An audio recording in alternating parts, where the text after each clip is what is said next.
안녕하세요. 은상TV입니다. 오늘부터는 부동산 경매에 대해서 말씀을 좀 드리려고 하는데요.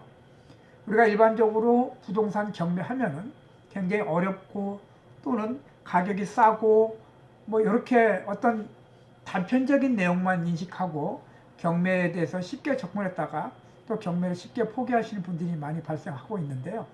그런 측면에서 제가 과거에 경험했던 경매와 오늘날의 경매 내용들, 그리고 실질적으로 경매 참여하면서 경험했던 여러 가지 경험 사례들을 중심으로 차근차근히 가장 기본적인 것부터 말씀을 좀 드려보려고 합니다. 자, 오늘은 제일 첫 번째 시간으로서 경매에 대해서 한번 말씀을 드리겠습니다. 자, 우리가 일반적으로 부동산 그러면은 중개 사무실을 통해서 내가 원하는 중개 물건, 부동산을 매입하거나 또는 판매하는 경우를 겪게 되겠죠. 그러나 경매는 그런 똑같은 경우를 법원을 통해서 내가 원하는 물건을 사거나 또는 내가 원치 않더라도 물건을 매각하게 되는 과정을 경매라고 할 수 있겠습니다. 그래서 경매라는 것은 어렵게만 생각할 것도 아니고 또 그렇다고 해서 싸다고만 생각할 것도 아니고 그렇다고 해서 부담만 가지고 또 접근할 것도 아니라고 생각할 수 있겠습니다. 그래서 좀 더 쉽고 그 다음에 편안한 마음으로 대신 명확히 알고 접근을 해야 실수하지 않고 또 경매라는 목적이 대부분 다 자산 가치를 늘리려고 하는 경우가 많이 있죠. 물론 내가 어떤 빚을 갚지 못해서 내 물건이 내 재산이 경매로 넘어가는 경우도 있지만 지금 우리가 말씀드린 것은 경매를 통해서 내가 자산을 불리고자 하는 그런 측면에서 말씀드리고 있기 때문에 그렇게 말씀을 드리는 겁니다. 따라서 경매라는 것을 좀 더 명확히 알고 그 명확히 안 지식을 통해서 좀 더 세부적으로 접근해서 투자한다면 그렇게 실패 볼 확률이 적다고 볼 수가 있겠습니다. 자, 일반적으로 경매라는 것은 아까도 말씀드렸지만 법원에 통해서 물건을 사고 파는 그런 내용들이 바로 경매라 할 수 있겠습니다. 따라서 여기서 한 가지 반드시 알아야 될 것은 일반 중개업소에서는 공인중개사들이 권리 분석이라든지 여러 가지 진행 사항들을 알아서 수수료를 받고 해주기 때문에 큰 문제점이 없지만은 법원 경매는 내가 이 모든 것을 다 알아서 처리하고 추진해야 된다는 겁니다. 그에 반면에서 내가 했기 때문에 그 책임도 본인 스스로가 져야 된다는 그런 부담감을 앓고 있는 것이 바로 경매라고 볼 수 있겠습니다. 자, 우리가 일반적으로 경매의 종류에는 임의 경매와 강제 경매 두 가지로 나누고 있죠. 자, 임의 경매라는 것은 가장 대표적인 게 바로 건재당 설정권을 통해서 내가 은행으로부터 빌린 돈을 갚지 못할 때 은행이 채권을 해소하는 방법이 바로 임의 경매입니다.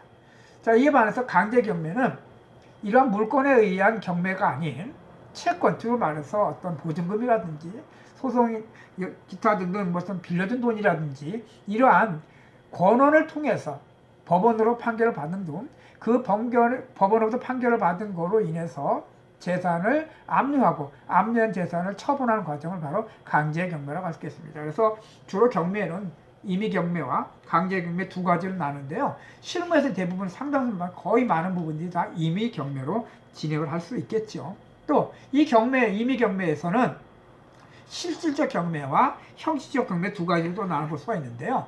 자, 쉽게 말해서 실질적 경매는 채권이나 건재당을 통해서 경매가 실질이 이루어지는 것을 바로 실질적 경매라고 할 수 있고요. 형식적 경매는 두 가지 종류로 나눠볼 수 있는데 하나는 유치권에 의한 경매와 또 하나는 재산 분할에 의한 경매로 나눠질 수 있어요.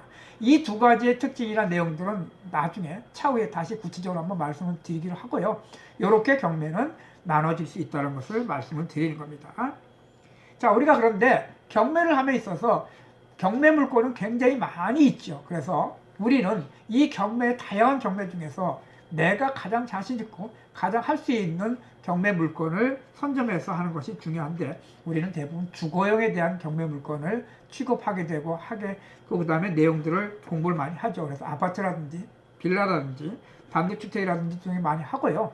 특수 물건 중에서는 뭐 토지라든지 법정 지상권에 걸려있는 문제라든지 또는 유치권에 걸려있는 문제들의 경매 물건을 더 나아가서는 뭐 모텔이라든지 호텔이라든지 이러한 아주 특수한 물건들을 경매로 낙찰받아서 공부하고 낙찰받는 분들 계시지 걸 알고 있습니다. 그러나 우리는 지금 여기서는 가장 우리들이 쉽게 접근하면서 또 가장 리스크가 적은 주거용 물건에 대해서, 다시 말해서 아파트 경매에 대해서 좀 많은 관심을 갖고 추진할 수 있을 거라고 생각할 수 있겠습니다.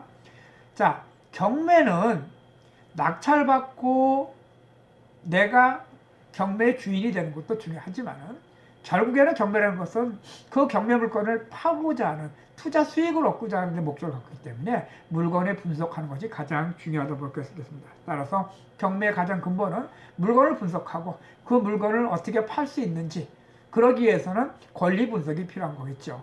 그래서 경매의 가장 근본은 지금 말씀드린 부동산을 볼 수 있는 시각이 있어야 되고, 그 시각을 플러스해서 실수하지 않고 내가 손해보지 않기 위해서는 물건에 대한 권리를 분석하는 능력, 그리고 이 권리를 분석한 다음에 이것을 부동산 시장에 팔음으로써 수익을 얻을 수 있는 그러한 능력을 갖는 것이 굉장히 중요하다고 볼 수 있겠습니다.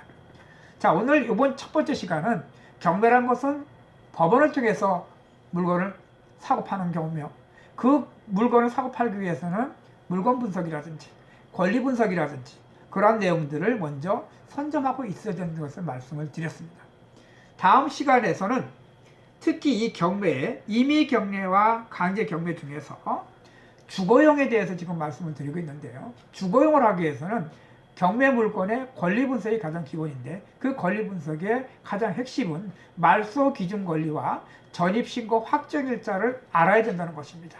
자, 그것을 알아야지만이 채권에 대한, 다시 말해서 등기부 등본상 외의 권리를 파악해야 내가 경매에 낙찰을 받더라도 실수하거나 또는 손해를 보지 않는 방향으로 갈 수 있다는 것입니다.